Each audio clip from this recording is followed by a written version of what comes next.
இனிமே கண்ணை மூடிட்டு கடலை எண்ணெய் வாங்கலாம்.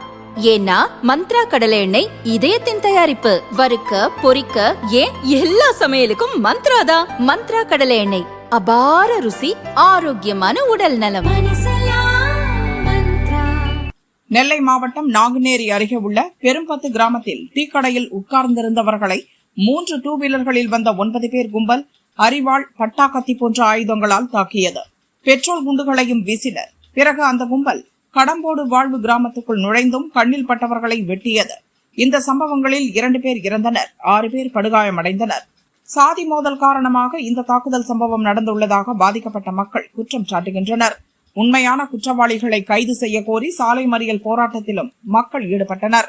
வன்முறை கும்பலின் வெறியாட்டத்தால் நாங்குநேரி பகுதியில் பெரும் பதற்றம் நிலவும் நிலையில் இந்த சம்பவம் தொடர்பாக 6 பேரை பிடித்து போலீசார் விசாரித்து வருகின்றனர்.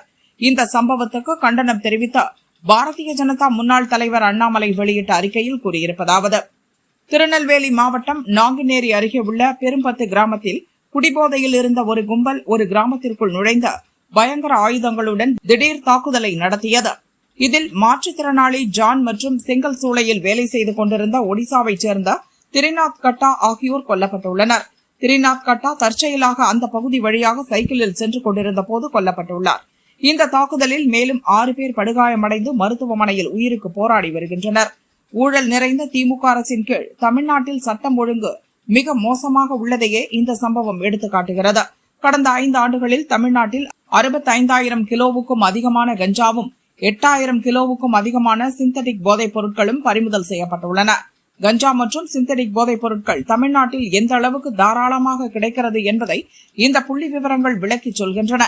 இந்த புள்ளி விவரங்கள் பிடிப்பட்ட கஞ்சா மற்றும் போதைப் பொருட்களை மட்டுமே குறிக்கிறது.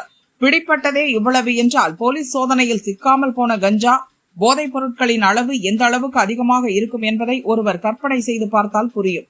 கடந்த 5 ஆண்டுகளில் தமிழக அரசின் டாஸ்மாக் நிறுவனத்தின் மது விற்பனை வசூல் 2.2 லட்சம் கோடிக்கு மேல் உள்ளது. இது நம் மாநிலத்தில் எந்த அளவுக்கு மதுபானங்கள் தாராளமாக பாய்ந்தோடுகிறது என்பதை தெளிவாக விளக்குகிறது. திமுக ஆட்சியில் கடந்த 4 ஆண்டுகளாக பல்வேறு வன்முறை சம்பவங்களாலும் சட்டம் ஒழுங்கு சீர்கேடுகளாலும் தமிழக மக்கள் கடுமையாக பாதிக்கப்பட்டனர். அதை நினைவுபடுத்தும் விதமாக நெல்லையில் இந்த சம்பவம் நடந்துள்ளது. திமுக அரசு தனது இறுதி நாட்களிலும் கூட தமிழக மக்களை மூச்சு திணறடித்து வருகிறது என அண்ணாமலை கூறியுள்ளார்.